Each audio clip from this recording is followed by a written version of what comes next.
Assalamualaikum, hai semuanya. Kita bertemu lagi di video reaction saya kali ini guys. Oke, semoga semuanya sehat selalu. Nah, kali ini saya mau tengok video tentang ini ya. Cemerlang dan disegani, Indonesia telah berhasil membuka mata dunia. Jadi Indonesia semakin cemerlang ya. So, jangan lama lagi, mari sama tengok video ini. Let's go.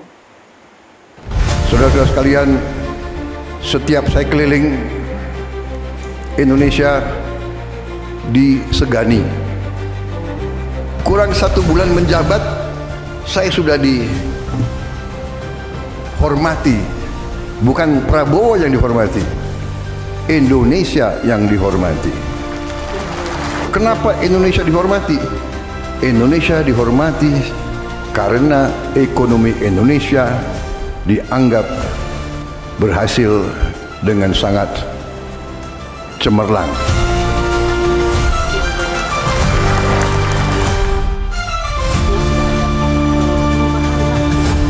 Indonesia mampu menjaga pertumbuhan ekonomi pada tingkat yang solid sebesar 4,95% pada triwulan ketiga tahun 2024 yang mencerminkan ketahanan dan daya saing ekonomi. Indikator sektor real, diantaranya PMI manufaktur yang tetap ekspansif di level 51,2 dengan permintaan domestik yang kuat, dan indeks keyakinan konsumen juga terus optimis, yakni pada Desember 2024 adalah 127,7, serta indeks penjualan real juga tumbuh positif. Hampir seluruh konsensus melihat bahwa memang Indonesia dalam posisi yang sungguh sangat menguntungkan. Dari segi sumber daya, kita memiliki hampir semua elemen yang diperlukan untuk sebuah negara maju. Hampir semua elemen, mineral, tanaman, kekayaan laut, yang dibutuhkan untuk Indonesia menjadi negara yang maju. Dan hampir sudah menjadi konsensus pakar-pakar ekonomi dan pakar-pakar geopolitik dunia bahwa Indonesia memang menjelang 2045 akan menjadi negara yang maju. Bahkan disebut negara keempat, kelima, ketujuh dunia.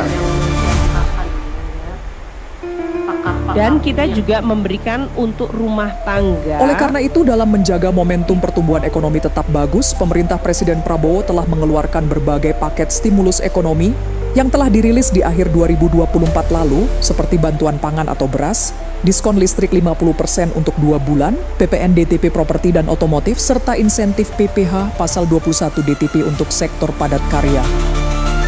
17 program prioritas. Rumah murah. Presiden Prabowo Subianto juga telah mencanangkan 17 program prioritas mulai dari swasembada pangan, energi, pengentasan kemiskinan, hingga penyempurnaan penerimaan negara. Dan hasilnya, terdapat banyak hal positif telah dicapai dalam 90 hari pemerintahannya, mulai dari bergabungnya Indonesia ke BRICS hingga dimulainya program makan bergizi gratis. Kita paham kekayaan kita. Kita paham, kita mengerti, tapi banyak di antara kita yang sesungguhnya tidak menyadari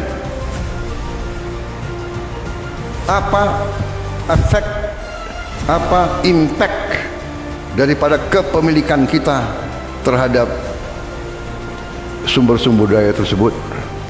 Sumber daya dan mineral-mineral kritis, yang dikatakan critical minerals, yang dibutuhkan untuk negara industri teknologi tinggi.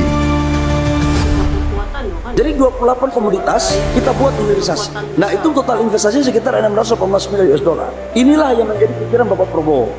Inilah yang menjadi perintah Bapak Prabowo kepada kami agar ini bisa dieksekusi sebagai mesin pertumbuhan. Hilirisasi juga menjadi langkah strategis untuk mendorong pertumbuhan ekonomi 8%. Hal ini salah satunya didorong dari produksi produk turunan nikel yang pada 2023 ekspor produk hilirisasi nikel mencapai sekitar 520 triliun rupiah, meningkat 745% dibandingkan 2017. Sudah mencapai hampir 34 miliar US dollar. Dari hanya 50 triliun sekarang mencapai 500 triliun.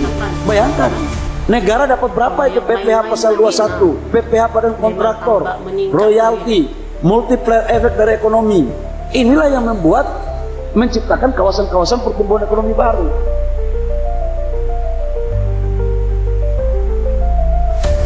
Sedangkan untuk mencapai target pertumbuhan melalui investasi, pemerintah juga memperhatikan angka incremental capital output ratio yang menunjukkan hubungan antara pertumbuhan ekonomi dengan investasi yang diperlukan untuk mencapai pertumbuhan tersebut.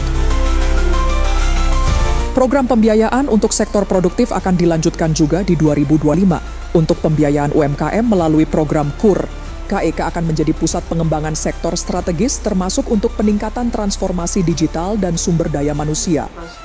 Sedangkan penyaluran KUR tentu saja akan terus dioptimalkan untuk mendukung pembiayaan sektor produksi, ujar Menko Airlangga. Inilah ini sebenarnya ya yang sebenarnya satu contoh gitu bagi negara-negara berkembang lainnya gitu kan, untuk bangkit. Indonesia nih sudah bangkit sudah gitu kan, sampai sekarang itu makin cemerlang, makin makin disegani, makin dihormati di peringkat internasional dengan keberhasilan perkembangan yang sangat pesat gitu kan, pelbagai perubahan besar yang sangat ketara yang dapat dilihat, bahkan dunia pun mengakui itu gitu ya, terbaik. So, terima kasih banyak sebab kamu sudah menonton video ini. Jangan lupa macam biasa untuk support channel saya dengan subscribe, like video ini, dan jangan lupa untuk komen juga, oke? Terima kasih banyak dan kita jumpa lagi di video seterusnya. Assalamualaikum.